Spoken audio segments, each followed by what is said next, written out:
RP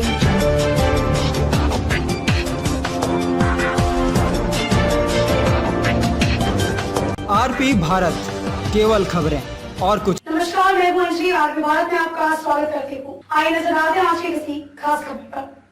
21 को झारखंड में होगी वर्चुअल रैली। पेट्रोलियम मंत्री धर्मेंद्र प्रधान करेंगे संबोधित। भाजपा के प्रदेश प्रवक्ता प्रतुल शाहदेव ने मोदी सरकार की उपलब्धियों को गिनाते हुए कहा कि हेमंत सरकार को हर मोर्चे पर विफल बताया।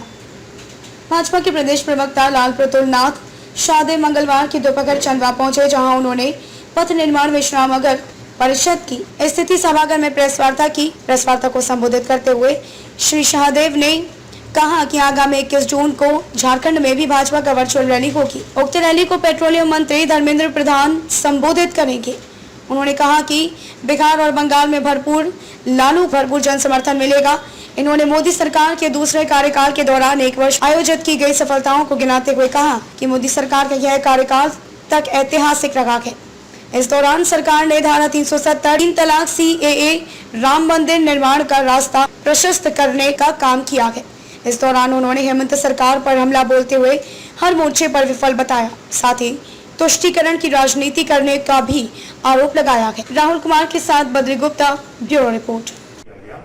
राम मंदिर जो एक बहुत पुराना सपना था राम भक्तों का, पूरे देश भक्तों का, देश का पूरा ये जो बड़ा सपना था, इसे भी साकार रूप दिया गया और राम मंदिर का निर्माण भी शुरू हुआ। इसके अतिरिक्त अगर आप देखें तो लंबी सफलताओं की लिस्ट है, जैसे कि हम लोगों ने 9.5 करोड़ किसानों के खाते में 72,000 करोड़ रुपए ट्रांसफर किए इस एक वर्ष में। 15 करोड़ लोगों के पास हम लोगों ने एक टारगेट रखा है ग्रामीणों के पास स्वच्छ पेयजल पहुंचाने का, जल मिशन के तहत। इसके अतिरिक्त लगभग 50 करोड़ पशुधन के टीकाकरण का एक बड़ा कार्यक्रम चल रहा है। और जो हमारे असंगठित क्षेत्र के श्रमिक थे, किसान थे, छोटे दुकानदार थे, उनके लिए 60 वर्ष की आयु के बाद 3,000 रुपए पेंशन की हम लोगों ने योजना शुरू की। केंद्र सरकार की एक लंबी उपलब्धियां हैं।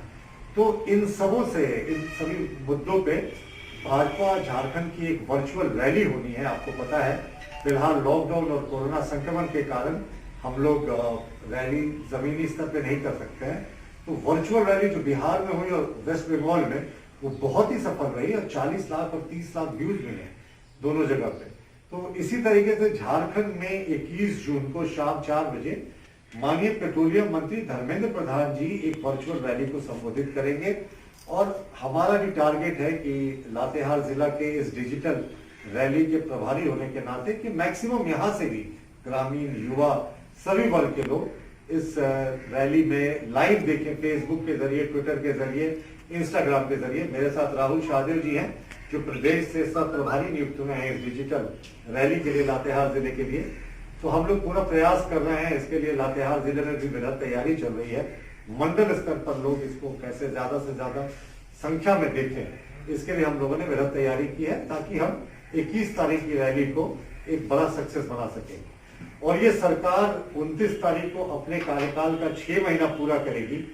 मुझे लगता है कि किसी भी सरकार को लगभग 1 महीने का, 1 साल का हनीमून पीरियड होता है।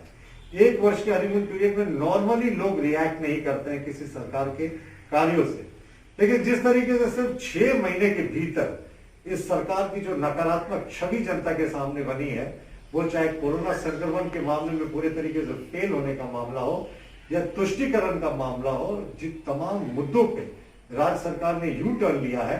और इन्होंने कहा था 3 महीने के भीतर में पिछड़ों को 27% आरक्षण दे देंगे, इनका रिकॉर्ड है, इनके ट्वीट आप देख सकते हैं। ये सारी चीजों में ये असफल रहे हैं।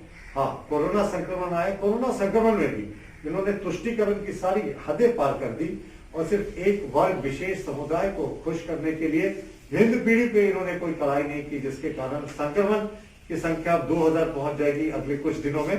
5000 तक का टारगेट है। शायद हेल्थ सेक्रेटरी ने कहा कल ही प्रेस कॉन्फ्रेंस करके कि अगले 15-20 दिनों में ये 5000 की संख्या पहुंच सकती है। हम ईश्वर से प्रार्थना करते हैं उनका ये आकलन गलत हो, लेकिन झारखंड में इतने भी संक्रमण की संख्या नहीं होती अगर इस तरीके से कड़ाई ये बरतते और लॉकडाउन का अनुपालन कराते सभी जगहों पर। और